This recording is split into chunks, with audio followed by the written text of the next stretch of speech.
Hello, everyone, and welcome back to Human Powered. I'm Jessica Becker, and I'm here with my co-host. Hey, Jen. Good to see Hey, you this morning. Jessica. Yeah, glad to be here on an early Monday morning. Yeah, absolutely. We are really excited about our guest today because we actually haven't gotten to see Benny in a little while. Hi, Benny. Hey, Good to see you here on Zoom. So, Jen and I know Benny because he worked for Wisconsin Humanities for over a year as a fellow, placed with the nonprofit Wisconsin Humanities through the Center for the Humanities, which is a university center at UW-Madison that actually Wisconsin Humanities gets a little confused with sometimes. So, maybe we'll get into that. Great to have you here. great to be here. So, Benny, it's great to see you over Zoom. It's been a while. And I'm really interested in talking about the project you did with Wisconsin Humanities. I remember when Chrissy was interviewing a bunch of fellows for this position and how excited she was when she was telling us about you and when she hired you. And it was a really interesting project, that I think I'll let you talk more about, but it came from an initiative from the then Biden administration, and it was a curriculum Wisconsin based. And so, do you want to tell us a little bit about that, like what the project was, the funding, and kind of what it was you and Chrissy did together? Yeah, so I think it might help to start thinking about, you mentioned the Biden administration, to think about where the United We Stand project came from.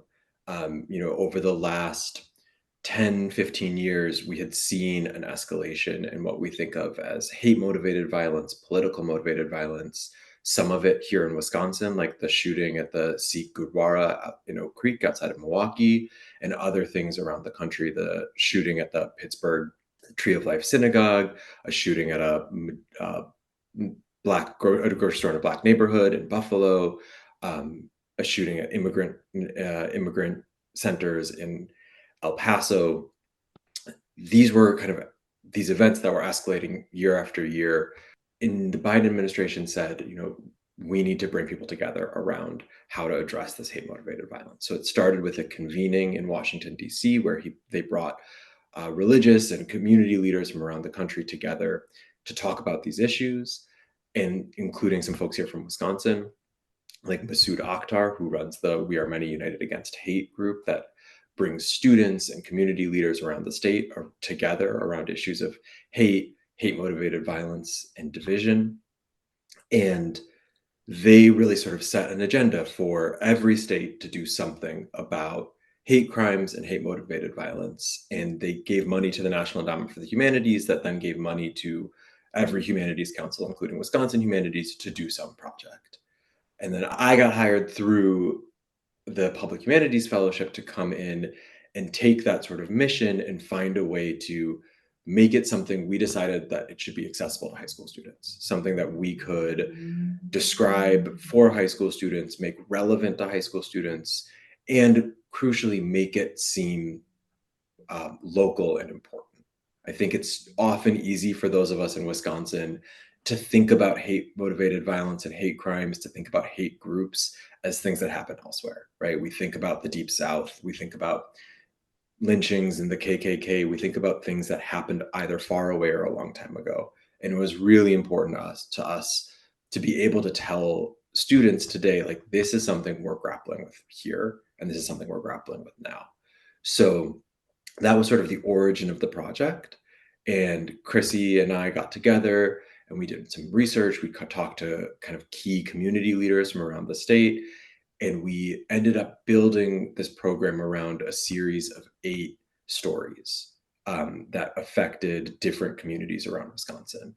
And in each case, we wanted to have a kind of particular impacted community, and a set of at least one particular kind of hate crime or hate motivated incident that happened relatively recently, right? So we wanted to talk about history. We wanted to have people understand the depth of these issues here in Wisconsin, but also to have something that kind of resonated with today. It was really important for us to think kind of across the scope of the state. So we collected stories from the North Woods and the kind of Southwest area, from the Fox Valley, from the Milwaukee area. We covered the entire kind of span of the state to make sure that kind of any community that we would go to would be able to sort of see themselves a little bit in the stories that we were telling.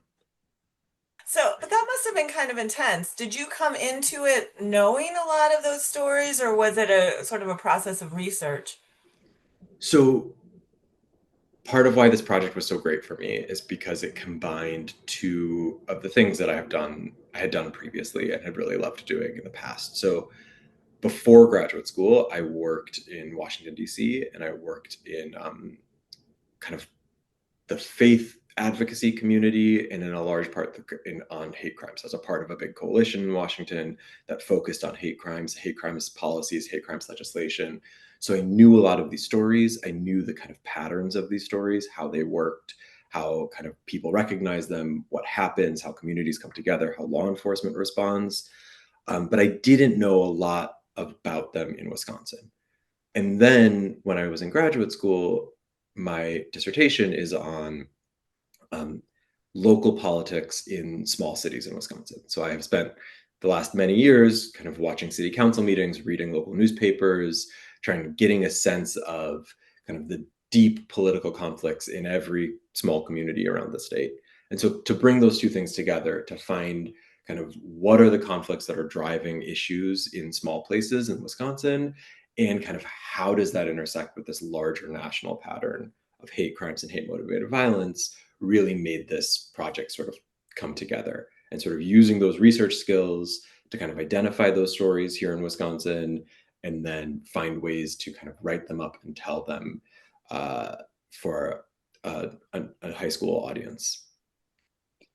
Yeah, and one thing I want to say about the curriculum, I feel like to me it's kind of like the most perfect example of how you can use like, the power of stories, the power of history, that to have sort of like skilled practitioners like you and Chrissy to put together the thing that is like 100% user friendly for people in the classroom, that has like the questions you want to ask to show what we've learned, to show like where we can go. And then like all that organizing work you all did, to sort of talk to the right people to put it together. And it's really quite an amazing tool. And so I don't know if we want to move into this right now, but I know I've had a chance to hear you talk a little bit about what it's like going into schools, but you're kind of swimming against the tide, right? Like the waves of hate in this country are strong, and kind of unrelenting, right? And then there are a lot of people paying a lot of attention to what's happening in our kids' classrooms, So I just love to hear a little bit more about like, first of all, how you felt doing it. Like I would have been nervous as hell the first time, going in. So just kind of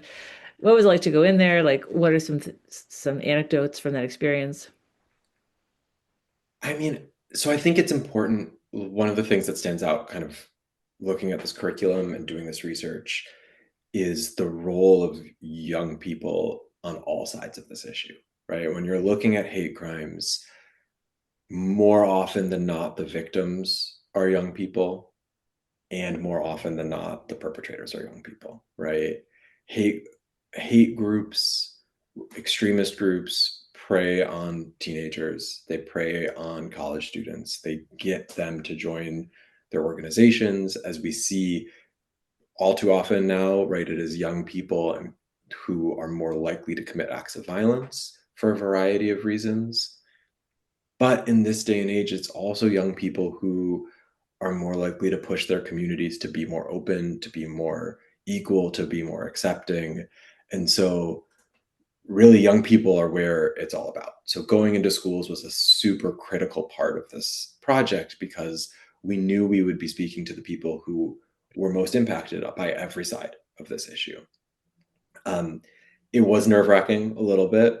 I will say we got incredibly lucky in finding teachers who were supportive of this project. And that's, I mean, one of the things that I find in my research, in this work, all over and over again, is you just cannot overestimate the critical work that teachers play in small communities and communities of all sizes around the state, as kind of the core civic force in our lives. And so these teachers who we met through a variety of different ways became kind of crucial allies in helping provide the context to their students, so that when we walked into the classroom, they knew what to expect, helping kind of ensure that their students engaged with the curriculum, and making sure that this all went smoothly. And I think, I we can talk more about what I do now later, but part of what I've been doing now is watching and monitoring the threats and hate that are spread against teachers in our state at the moment. Luckily, we were doing this work sort of before that most recent wave of attacks on teachers. And so I think they felt a little bit safer. And I don't know how teachers would feel about it today. But that sort of really helped bring us into the classroom. And the students were mostly great. I mean, we had, I think overall, between a few different events, I think we had close 700 some students that engaged with this curriculum, and very few of them reacted negatively in a kind of overt way. I don't know what they were thinking kind of to themselves, but almost all of them engaged meaningfully with the curriculum. Almost all of them read the stories, treated the stories with care. A big thing that we wanted to do, and you mentioned sort of the tools of the humanities, is we wanted to make sure that as much as possible we had individuals speaking for themselves in these stories. So we had people kind of using first person narratives to either talk about hate crimes they experienced or to talk about what it was like to be a member of a community where someone else experienced a hate crime. And I think humanizing this in that way brought students in. It made it harder for students to kind of disengage, made it harder for students to make fun of the stories or kind of be critical of the stories in a way that was unfair. And it kind of produced a really powerful kind of engaged audience among the students. That made me Yeah. think of one thing. One of my favorite Love Wisconsin stories was this woman, Nancy. So her father was a Holocaust survivor, and she teaches in schools, and she took it very seriously. So I always struck by sort of the point you just made, which is like she realized early on, like there needs to be a first person narrative. And so she made sure she had video of her and her father together in Hungary. So she'd be like, you see me, I'm real, we have a rapport. Here's my dad. He's a real person. Here we are together in video. He was a Holocaust survivor. The Holocaust is real. You know what I mean? Just know that you have to make that sort of first person connect, I think, for people. Mhm, Yeah, mhm. and we use her story in part in this curriculum, I think, because of that real emphasis that she has on making these things real. And that's important because that happened so long ago now, right? It happened, we're losing those first person narratives. And I said that, we tried to keep these stories relatively current. We tried to root things in stories that there are still people around who can tell these in first person narrative, but we also wanted to reach back in history, and we wanted to talk about the history of violence against Native Americans in this state, the history of lynching in this state, anti-immigrant stories from anti-immigrant policies from the 40s and 50s that I didn't even know about before I started doing this research. And that's where the humanities becomes even more important, because some people like Nancy have a family member who they can talk to, have a family member who they can bring into it, but a lot of people don't. And so we have to kind of do the work of history. We have to do the work of preserving those stories. A huge part of this project that was so valuable to me was Wisconsin Humanities board member Sergio Gonzalez, who's done kind of critical work in documenting the history of anti-immigrant and anti-Mexican bigotry in Wisconsin. And he showed me these articles he'd written, these pictures he'd found of kind of no Mexicans allowed signs in Door County, and like advertisements across the state that had kind of that bans on immigrants attending, a family that was kicked out of a pool in Fond du Lac for being immigrants in the 50s. And these stories that, again, I had no idea happened in Wisconsin. And that was a really critical way for us to take that history and things that could feel really distant to students, but still, by bringing in that first person narrative, by bringing in those historical artifacts, try and make it as relevant as possible for people today. This feels so relevant today and feels so, well, I mean, just the fact that the curriculum exists is crucial, but the need for it to be used is even more important at this point. I wonder what you're seeing. I mean, have you been out around the state? Do you feel like there's the openness to get these conversations started? I think that there's a real hunger in the state for anything, right? I think I have not been out and about with this curriculum in a few months at this point, but in my other work and my other ways that I've been engaged with people, people are hungry for resources. They're hungry for any place to start because everything feels overwhelming right now. And so I do hope that this curriculum can provide at least some of that for some people, right? It can be a big piece of what we wanted to do with this was to give communities the foundation for a conversation that they could then build on to do whatever was most relevant for their community, right? We didn't tell people these are the 3 things you need to do in your community because we know that it's different everywhere, and we know that from outside we often can't see what the real divisions, the real inequalities, the real unanswered questions are in a community. But the idea behind this project was that there were enough in these stories that every community could find something, and they could use that to kind of start their work that they needed to do. And I hope that that could still be relevant for people in this moment. Yeah, I like I appreciate you saying that people are hungry for this, because I know for me, when I just sort of think about just the enormity of like what's happening and how organized and amplified hate is, and the algorithms that, bring us all to that, and so the only way I'm able to like, calm myself down about like what's the value in doing anything is digging in locally and being relational, right? Like that's what we have, and that's where you can build from. And so I feel like this is a great example of that. Like that's an actual practical tool that people can do locally and build from it. So yeah, I appreciate you saying that. And I just want to say we've mentioned Chrissy several times. Chrissy Widmeyer is the audio producer for Human Powered, and also a crucial sort of part of the think tank of Wisconsin Humanities, and has continued to think about this stuff. And we'll put the link in the notes, but we can connect you with Chrissy to get more information about how to use the curriculum, because it does still exist. Oh, it's really nice to hear you go through why Stand Up to Hate was so important and unusual. And there isn't a lot out there like it. And it's a really useful curriculum. What are some of the reasons that people step forward and say they want to use it? And for anybody listening, why might someone really want to take this time to get in touch and look at the curriculum themselves? Something I think we're reminded of too often right now is that we never know when the next act of political violence, when the next hate crime is going to happen, and we never know where it's going to happen. And a big kind of motivating goal of this project is to say that you can't organize in a crisis, and you can't respond. The first conversation about hate and hate crimes in your community shouldn't be after one already happens.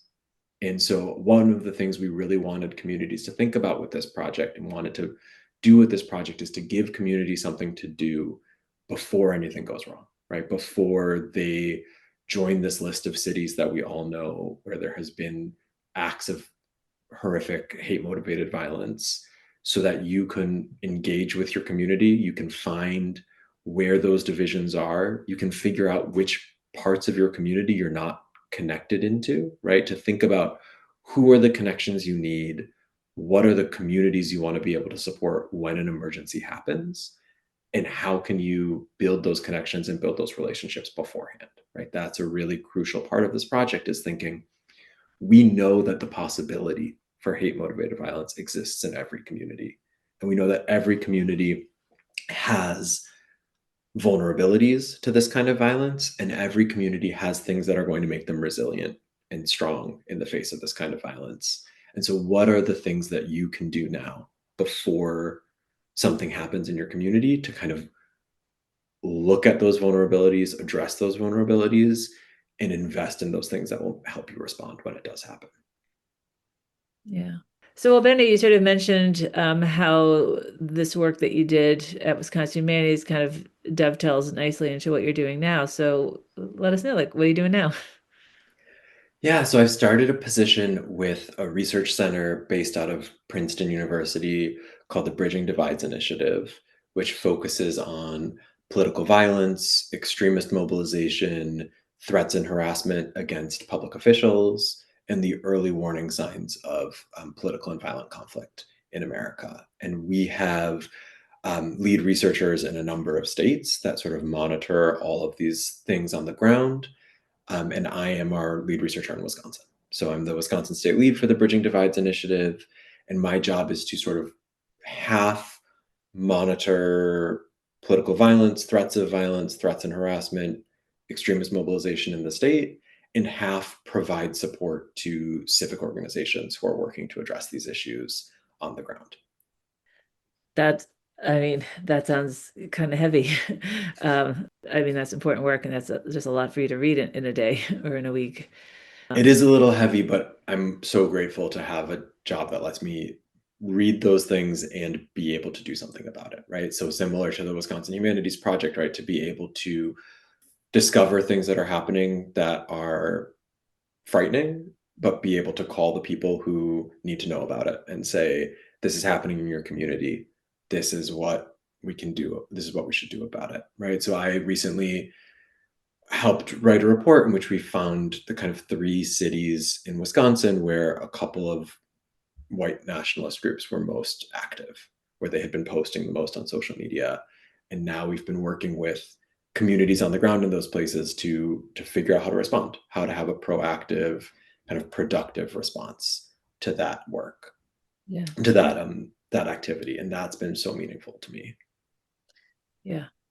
One thing else to add, we use this project mostly in schools, and schools are a critical place for this. One of the places that we're hoping might start to pick it up as you say, schools face increasing scrutiny and school teachers feel chilled in this moment, is religious communities, right? There's a long history of churches, synagogues, mosques, other religious communities being places where these conversations can happen, where this action can happen in times where it feels scarier for people who are public employees, for people who are responsible to a larger infrastructure, where it feels too scary to do that. So I do really hope that church youth groups, church communities find this resource helpful, and can become kind of a place for those conversations where others may not feel comfortable. Well, also, I was thinking about this. So like I live the block I live on, the neighborhood I live on, we probably have like 40 houses on our block, and some of them are triplexes and duplexes anyway. And so some of us are like, we actually don't know everybody on this block. And that's ridiculous in general, but it's specifically ridiculous right now. Like we don't know who's going to come for anybody. So we're actually organizing. We're going to meet, we're going to, whatever, like anything from whatever. And so partly we're like, well, what's a project, or is there a project? And there's actually, I know a woman who's running this like national, like can't remember that name. It was like, it's like a neighborhood organizing project, right? So back to that idea that it's a time to really dig in locally and be relational. So this is a kind of thing, for example, like a neighborhood group can look at and be like, well, what could we do with this? Is there anyone we can share it with? So it's just sort of interesting to think about like how it could be used potentially. Yeah, and I'm realizing I just came last night from a neighborhood meeting that was the sort of annual meeting with food carts and raffles and all the things. Kids running around, beautiful scene in the park. But this is a neighborhood that I live in that's also really ready to take on something like this because it's organized. There's people who are who want to stay connected and want to know each other and want to have those kinds of conversations that make us feel more connected. So I'm feeling a little inspired myself. Thank you. I'm gonna reach out to the neighborhood association and see if they want to check out the Stand Up to Hate curriculum. Cool. Awesome. Well, Benny, it's been great talking to you. And we are sort of at the end of summer here in Wisconsin. I'm sure we happen to know that your wife works for the state park system. So I'm sure you had some good summer adventures. Do you have a place that you tend to recommend when people say, "Oh, your wife works for the parks"? What do you tell people? Well, I have only cliche answers this year. You're catching me right now. Rosh Hashanah was just a few days ago, and my family has gone to Devil's Lake on Rosh Hashanah or the week of Rosh Hashanah almost every year my entire life. And my grandfather recently passed away, and as we were sort of cleaning out things and looking at photos, I've now been able to put together a photo of my grandfather and my aunt and father at Devil's Lake in 1958, a picture of my parents and my brother and I at Devil's Lake in 1995, I believe. And now my wife and my son and I at Devil's Lake we've gone now every Rosh Hashanah since he's been born, 2022, 2023, 2024. And it's, I think part of what the humanities in the parks brings together is this idea that there's something that outlasts us all here. And to be able to kind of see the same rocks, the same trees, the same lake over the course of that half century is something I think a lot about. That's beautiful. I'll definitely be thinking about that, as I'm fasting in a few days. But for folks who don't know, because I have a question for you. So Rosh Hashanah is the beginning of the Jewish high holidays, and so there's a ritual that you can do in the afternoon. It's called tashlik, and so you are at a body of water, and you take like crumbs from bread, and you put the crumbs in the water, and you're trying to cast off what you've done wrong to clear the way to do better the next year. So do you guys do tashlik in actual Devil's Lake? Growing up, we did. Okay. Now that I have, as you say, a partner who works for the state park system, Yeah. I have some questions about whether throwing bread into lakes is a A good idea. sustainable practice. And so I did not do that this year, but that is definitely what we did growing up. Yeah, that was my question because I have a small Lake Monona by a couple blocks from my house, and so every year we're just like, because there's like 20 of us who walk there. I'm like, okay, let's just let one crumb represent all the problems because there are a lot of ducks we're possibly causing trouble with. So, but anyway, so yeah, well, that's great. Thank you for sharing that. Of course. Thank you for joining us this morning. Really appreciate this chance to reconnect, Benny. Thanks for all the work you're doing. Thank you all. Yeah.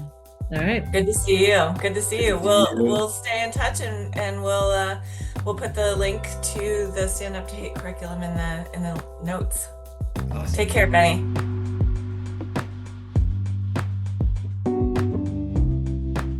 Well, I really appreciate having a chance to catch up with Benny. It's been a while, and it's always so interesting hearing him talk about the work he does and the intention he brings to it, and just to kind of go back and revisit that curriculum and then to hear about what he's doing now. I enjoyed it. Yeah. I mean, it feels just so relevant, and it's honestly for me a little bit of a it's sad because this is the kind of thing that Wisconsin Humanities does and did. And to hear again the relevancy, the importance, the impact of that kind of work, and to know that right now that's this is what the loss of a state humanities council, the loss of the NEH funding, the loss of a lot of sort of larger support means for our state. So luckily the curriculum is written in there. So now it's up to all of us to put it to use. And I do feel inspired by what we just heard. Yeah. I mean, that's the thing. That's the thing, like we learning from these conversations. I know a lot of people know, like, there are so many smart, creative people doing really important, impactful work in this moment in time. And like the question is like, how do you find out about them? How do you find out and then be inspired? Because what we're hearing on the news is not inspiring, and how do you find the resources and how do you use them? So, if you are listening to this and folks who might either sort of, feel inspired to hear about this work, but also might want to use some of this work, like please share it, because that's the only way people are going to learn about these important tools that are still out there. Yeah. So check out the notes that we provide, the links, the extra links, and share this episode. And we'll see you in 2 weeks. Thanks for being here. Yep. Have a good day.